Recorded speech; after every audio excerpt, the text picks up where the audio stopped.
Assalamualaikum warahmatullahi wabarakatuh. Perkenalkan, nama saya Bardi Badarmanta. Di sini saya akan membahas mengenai intelligent supply chain. Jadi topik yang akan kita bahas kali ini membahas mengenai bagaimana sih supply chain itu harus bertindak di masa saat ini. Dimana kita tahu masa saat ini kan memiliki ketidakpastian yang tinggi serta kompleksitas yang tinggi juga. Jadi nanti di pembahasan kita kali ini akan membahas mengenai gimana sih kita bertindak terhadap situasi tersebut. Mulai dari kita planning, eksekusi, hingga menjaga performansi supply chain kita sendiri. Oke, kita langsung next saja ke pembahasannya.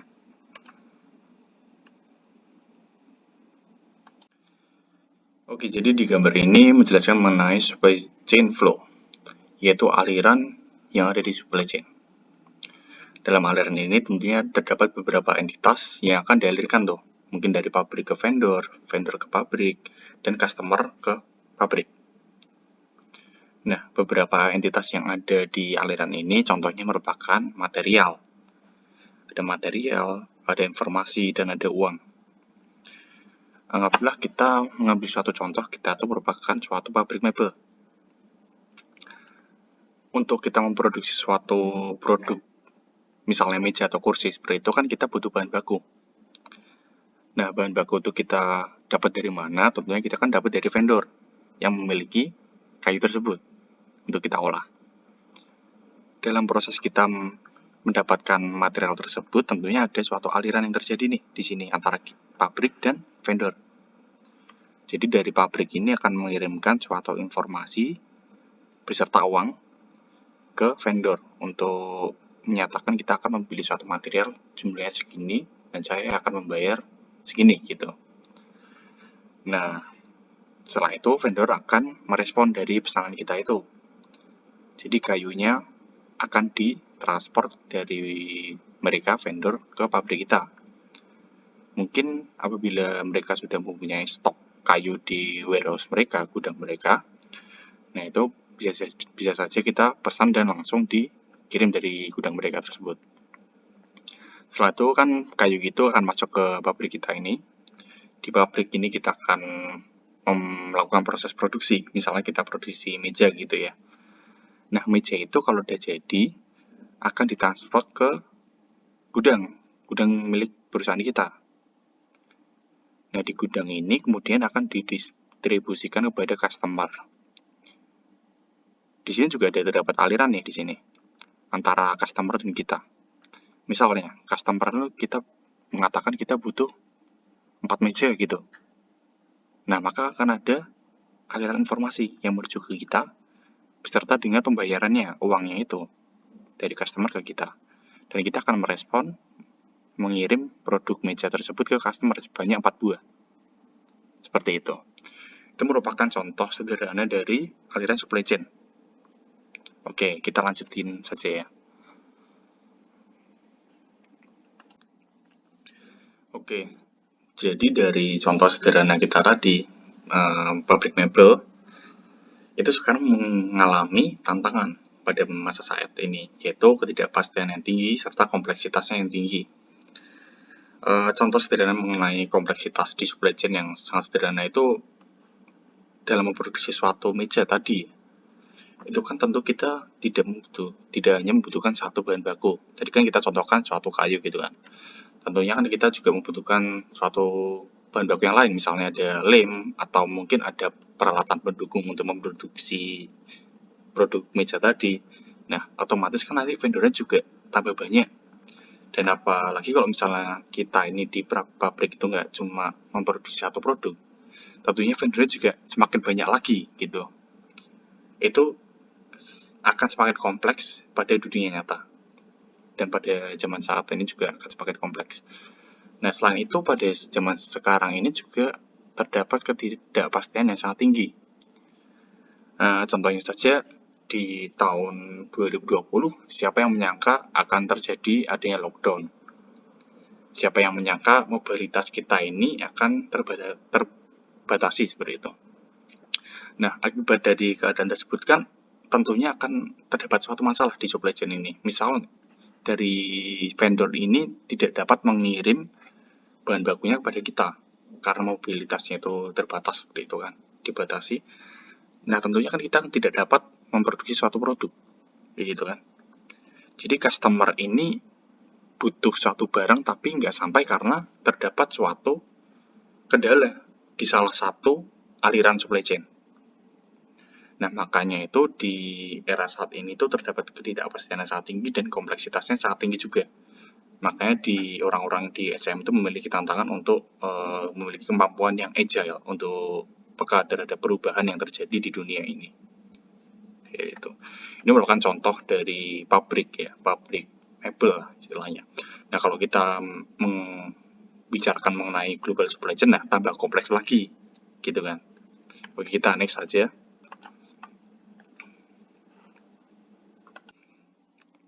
Oke, tadi kita sudah berbicara mengenai contoh aliran supply chain yang sederhana. Ya, walaupun tidak sederhana juga, kan kita juga mengetahui bahwa kalau misalnya suatu produk itu kan nggak mungkin vendornya cuma satu, dan dapat terjadi banyak hal di aliran tersebut seperti itu kan.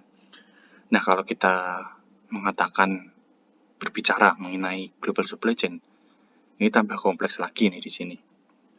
Karena apa? Ini kalau misalnya terjadi disrupsi pada salah satu jalur, maka akan dapat berdampak pada seluruh global dari supply chain itu. Contohnya dulu waktu awal-awal COVID itu kan terjadi di Wuhan itu ya. Nah, ternyata itu di Wuhan itu merupakan workshopnya dunia, di mana Wuhan itu memiliki banyak pabrik yang menyuplai barang-barang ke perusahaan di dunia. Nah, jadi kan kita kan tentunya melakukan global outsourcing ya, atau mengambil barang dari luar negeri atau membelinya gitu kan.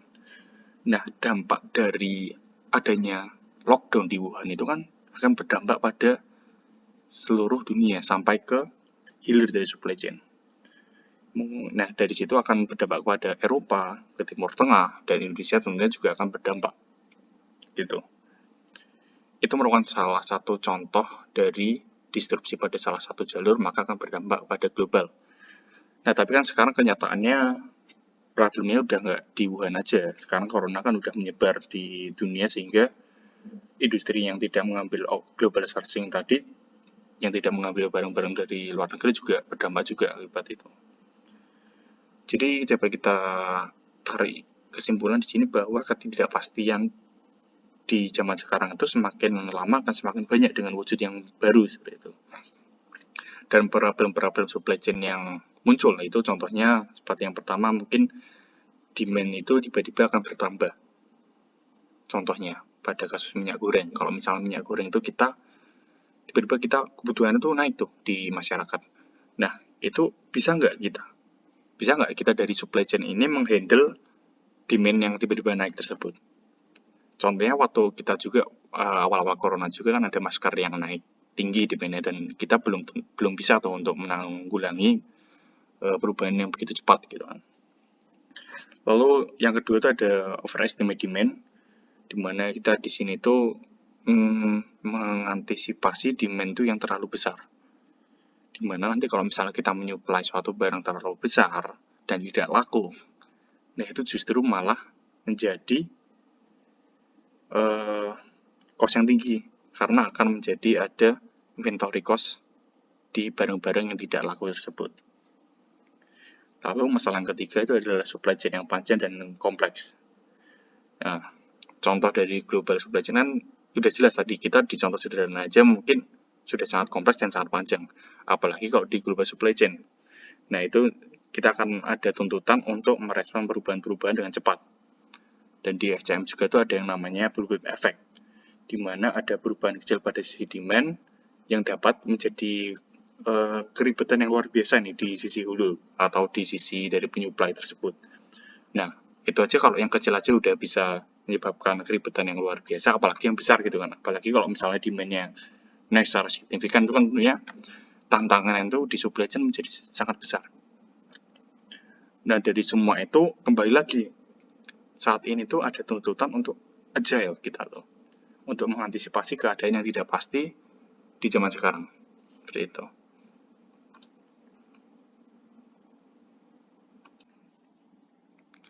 Oke, tadi kan kita udah berbicara mengenai kompleksitas yang ada di supply chain ya. Dan teman-teman juga mestinya udah tahu kalau sekarang tuh supply chain mengalami tantangan yang sangat besar gitu. Nah, lalu gimana cara kita menanggulangi tantangan tersebut? Secara umum ini ada 4 yang akan perlu kita lakukan untuk menanggulangi beberapa hal yang terjadi pada supply chain. Yang pertama itu kita perlu visible. Artinya apa? Kita mempunyai visibilitas, yaitu kemampuan untuk menangkap informasi apa yang ada di luar sana. Kita perlu suatu teknologi yang dapat menyampaikan pada kita, oh kita tahu stok kita berapa, yang laku berapa, yang tidak terlalu laku yang mana, dan kita juga pengen tahu pergerakan barang kita tuh sampai di ujung akhir di pelanggan tuh gimana gitu kan. Nah, makanya kita juga butuh teknologi untuk meningkatkan visibilitas tersebut.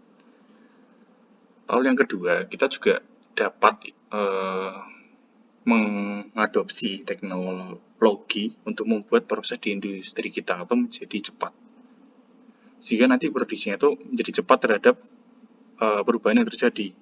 Misalnya nanti pengantarannya kepada pelanggan menjadi cepat, terus nanti misalnya juga ada proses produksinya tidak hanya dengan manusia saja di pabrik, mungkin ada bantuan-bantuan dari mesin, seperti itu dapat dilakukan. Yang ketiga itu merupakan intelijen. Kalau berbicara 4.0 kan kita juga udah tahu ada namanya artificial intelligence itu kan. AI itu, artificial intelligence itu kita berharap tuh dapat membantu level up intelligence di supply chain kita. Ya, hal ini tuh bertujuan untuk memprediksi masa yang akan datang. Walaupun tidak bisa 100% ya itu. Tidak bisa kita memprediksi suatu masa yang akan datang itu 100% akurat. Namun kemampuan untuk memprediksi ini sangat dibutuhkan. Jadi kita tuh dapat mengantisipasi kejadian-kejadian perubahan-perubahan yang mungkin terjadi besok atau seminggu ke depan gitu. Nah, selain untuk memprediksi suatu kejadian, kita juga harus dapat membuat solusi. Misalnya nanti ada suatu daerah, di daerah mana yang kita harus tingkatkan pengirimannya, produk mana yang perlu ditingkatkan produksinya, produk mana yang perlu di stok. Nah, itu. Hal-hal seperti ini itu membutuhkan waktu yang lama apabila kita membutuhkan suatu analisis untuk mengolah data 1 tahun atau 1 bulan yang lalu. Sedangkan dengan bantuan teknologi itu sekarang kita dapat mengantisipasi perubahan yang terjadi sehingga dalam waktu beberapa menit itu rekomendasi dapat terwujud seperti itu. Nah, lalu yang keempat tuh kita harus agile. Lagi-lagi agile. Agility yaitu kemampuan untuk beradaptasi terhadap perubahan. Mungkin di supply chain pada tahap planning itu kita mudah untuk beradaptasi gitu ya. Kita mudah untuk beradaptasi bahwa misalnya ada satu perubahan, minyak goreng naik. Nah, planningnya ya udah kita tinggal menaikkan produksi dari minyak goreng tersebut gitu kan. Namun di fisiknya apakah bisa beradaptasi juga? Bisa jadi itu planningnya sudah baik, tapi kapasitas kita untuk mengeksekusi planning yang baik itu nggak mampu. Jadi ya dia barang-barang itu ya tetap aja nggak sampai ke customer, demand customer tidak terpenuhi seperti itu.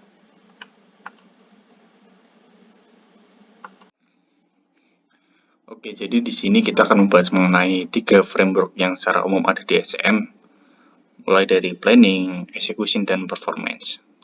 Untuk planning ini terdiri dari beberapa tahapan-tahapan penetapan strategis, perencanaan strategis yang ada di supply chain kita.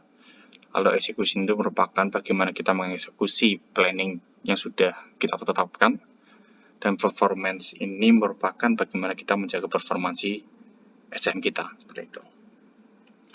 Pada 3 tahap ini, framework ini tentunya terdapat beberapa teknologi yang dapat diterapkan di setiap frameworknya ini. Contoh pada planning ini, perlu adanya teknologi yang mampu melakukan data capture dan data analitik. Nah, mungkin udah ada yang namanya big data analitik itu perlu digunakan di planning seperti itu. Tapi yang masih sangat penting itu adalah capturing information secara end-to-end. Jadi kita ingin tahu kapasitas supplier kita berapa, Mungkin apabila terjadi suatu labor strike di supplier kita, itu kita dalam hitungan menit itu kita bisa tahu seperti itu. Apabila dalam suatu toko itu ada yang membeli barang kita secara banyak, artinya kan demand-nya akan naik. Nah, dalam hitungan menit kita bagaimana cara kita bisa tahu? Lalu kalau barang pada suatu barang itu didistribusikan pada customer itu mengalami masalah, misalnya truknya mogok itu, nah dalam hitungan menit juga kita bisa tahu nih ada masalah tersebut. Nah, teknologi-teknologi tersebut tuh perlu di fase planning. Contoh teknologi yang mungkin bisa membantu di fase planning itu ada yang namanya barcode, RFID, ada ERP, IoT, dan GPS. Itu berguna semua untuk melakukan data capturing apa yang terjadi pada supply chain kita. Untuk eksekusi sendiri, teknologi yang bisa diadaptasi itu salah satunya merupakan penerapan otomasi di pabrik kita ataupun di fase distribusi kita. Itu bisa diterapkan beberapa kemajuan-kemajuan teknologi yang sudah ada. Bisa aja kita sekarang mengirimkan distribusinya menggunakan drone supaya lebih cepat, atau bisa menggunakan truk yang sudah otomasi, self drive truck itu juga bisa. Lalu untuk performance sendiri itu kita perlu adanya teknologi yang bisa melakukan automatic reporting. Dengan adanya teknologi yang melakukan automatic reporting ini, kita dapat melakukan root cause analysis yang cepat kalau misalnya ada sesuatu yang masalah. Karena yang namanya teknologi itu kan kalau misalnya dia mengetahui ada suatu masalah, dalam hitungan menit dia bakal bisa langsung mereport seperti itu kan. Nah, dengan kecepatan seperti itu maka kita dapat melakukan pemecahan masalah. Kita membuat solusi dari suatu masalah tersebut secara cepat juga.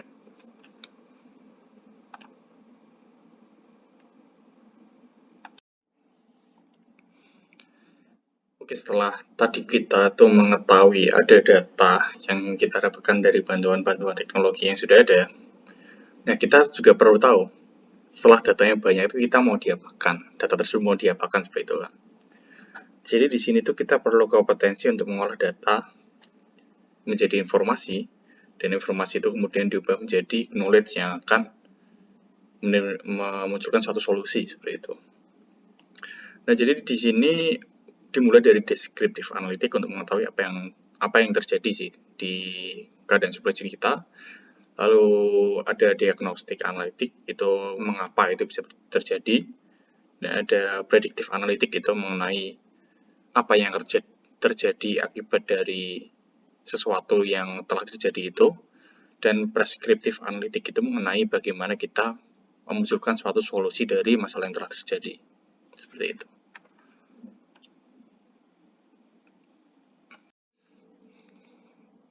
Oke, untuk data tadi itu biasanya pada tradisional yang supply chain itu kita mempelajari apa yang namanya demand forecast.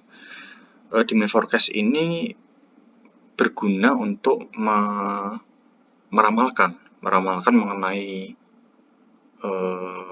demand atau yang diminta pelanggan itu berapa, misalnya pada 6 bulan ke depan atau 1 tahun ke depan. Itu ada beberapa data yang digunakan seperti penjualan terdahulu, misalnya 1 tahun lalu penjualan berapa, 6 bulan lalu penjualan berapa, ada event data, kejadian-kejadian terjadi apa aja, ada customer survey, sama ada point of sale data. Nah, dari demand forecasting ini pada zaman saat ini dibutuhkan apa yang namanya demand sensing. Jadi dari demand forecast kita meramalkan itu, kita menjadi demand sensing kita merasa menjadi lebih peka nih. Demand itu kan sekarang gampang naik, gampang turun juga tuh terhadap keadaan yang ada saat ini. Maka kita dibutuhkan teknologi seperti machine learning, pattern recognition, dan sentiment analysis. Nah, ini digunakan untuk meramalkan demand secara jangka pendek, sehingga kita di sini dapat lebih agile, kita lebih peka terhadap perubahan yang terjadi seperti itu.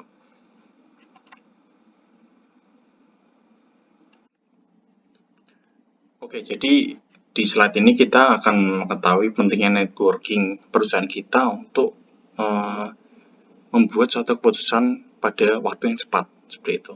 Nah, kita kan udah tahu tadi, ada keputusan strategis di awal, di planning. Nah, biasanya itu, keputusan strategis itu merupakan perencanaan jangka panjang. Jadi kita merencanakan bagaimana supply chain kita akan 5 tahun ke depan, 2 tahun ke depan, atau selebihnya seperti itu. Nah, namun sekarang tuh yang dibutuhkan merupakan keputusan strategis yang lebih cepat dan dinamis yang dapat merespon terhadap perubahan. Gimana sih caranya kita melakukan suatu keputusan strategis yang lebih cepat dan dinamis? Nah, kita perlu memanfaatkan networking untuk membuat keputusan jangka pendek. Bisa saja kita nanti melakukan kolaborasi dengan perusahaan lain, kita bisa memanfaatkan suatu kontrak, bahkan kita bisa men-sharing informasi dengan kompetitor untuk membuat suatu arus supply chain yang sangat cepat gitu. Jadi kalau misalnya kita saling berkolaborasi di sini, apabila terdapat satu masalah, misalnya ada satu gudang yang bermasalah di dalam produksi, nah mungkin kita bisa melakukan subkontrak ke kompetitor atau perusahaan lain yang dapat membantu memenuhi demand yang sudah kita plan sebelumnya, seperti itu. Oke, selanjutnya ini merupakan physical process, di mana tadi kan kita sudah merencanakan planning. Nah, kadang-kadang planning yang tadi itu sudah baik untuk merespon segala perubahan, tapi tentunya juga perlu didukung oleh physical process yang mumpuni gitu, terhadap perubahan yang sangat cepat. Ya, zaman sekarang kita udah tahu ada yang namanya drone, ada yang namanya robot, bahkan sekarang truk juga ada yang self-drive gitu kan. Nah, tentunya itu kan semua teknologi baru ini kalau misalnya kita implementasikan pada supply chain kita, ini kan tentunya akan memberikan suatu kapasitas perusahaan yang sangat agile, sangat cepat terhadap perubahan. Apabila kita hanya mengandalkan manusia saja di proses produksi kita, mungkin saja respon terhadap perubahan itu tidak akan secepat apabila kita menggunakan namanya teknologi otomasi, robotik, atau misalnya artificial intelligence seperti itu. Oke, mungkin sekian saja yang dapat saya sampaikan. Kurang lebih ya mohon maaf. Wassalamualaikum warahmatullahi wabarakatuh.